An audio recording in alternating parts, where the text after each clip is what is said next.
ਦੋਸਤੋ ਸਤਿ ਸ੍ਰੀ ਅਕਾਲ। ਦੋਸਤੋ ਅੱਜ ਆਪਾਂ ਪਹੁੰਚੇ ਹਾਂ ਸ਼ਹਿਰ ਧੂਰੀ ਦੇ ਵਿੱਚ।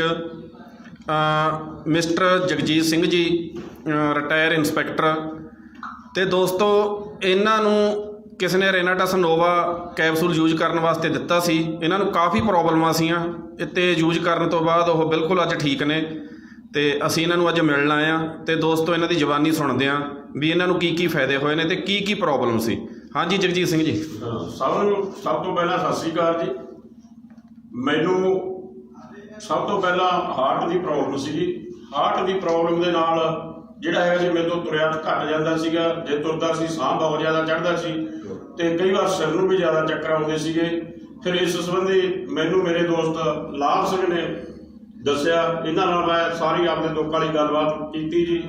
ਠੀਕ ਹੈ ਜੀ। ਇਹਨਾਂ ਨੇ ਮੈਨੂੰ ਇਸ ਪ੍ਰੋਡਕਟ ਰੈਨਾਟੋਸ ਨੋਵਾ ਬਾਰੇ ਦੱਸਿਆ ਅਤੇ ਇਹ ਪ੍ਰੋਡਕਟ ਇਹਨਾਂ ਨੇ ਮੈਨੂੰ ਦਿੱਤਾ, ਅਤੇ ਜਿਹਨੂੰ ਮੈਂ 1 ਮਹੀਨਾ ਹੋਇਆ ਵਰਤਦਾ ਰਿਹਾ।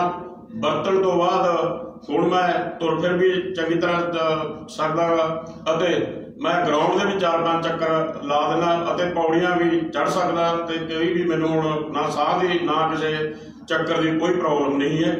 ਅਤੇ ਹਾਂਜੀ ਸਰ, ਅਤੇ ਤੰਦਰੁਸਤ ਹਾਂ ਜੀ। ਅਤੇ ਸਰ ਹੋਰ ਕੀ ਕਹਿਣਾ ਚਾਹੁੰਦੇ ਹੋ ਤੁਸੀਂ ਪਬਲਿਕ ਨੂੰ ਇਹਦੇ ਬਾਰੇ, ਪ੍ਰੋਡਕਟ ਬਾਰੇ? ਪਬਲਿਕ ਨੂੰ ਮੈਂ ਇਹੀ ਸੁਨੇਹਾ ਦੇਣਾ ਚਾਹੁੰਦਾ ਵੀ ਇਹ ਜੋ ਪ੍ਰੋਡਕਟ ਹੈਗਾ, ਠੀਕ ਹੈ ਜੀ, ਬਹੁਤ ਹੀ ਵਧੀਆ ਹੈਗਾ। ਠੀਕ ਨੂੰ ਇਸ ਨੂੰ ਵਰਤਿਆ ਜਾਵੇ।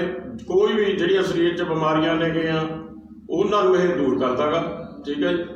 ਇਹੀ ਸੁਨੇਹਾ ਦੇਣਾ ਚਾਹੁੰਦਾ। ਧੰਨਵਾਦ ਜੀ, ਬਹੁਤ ਬਹੁਤ ਜੀ ਸਰ।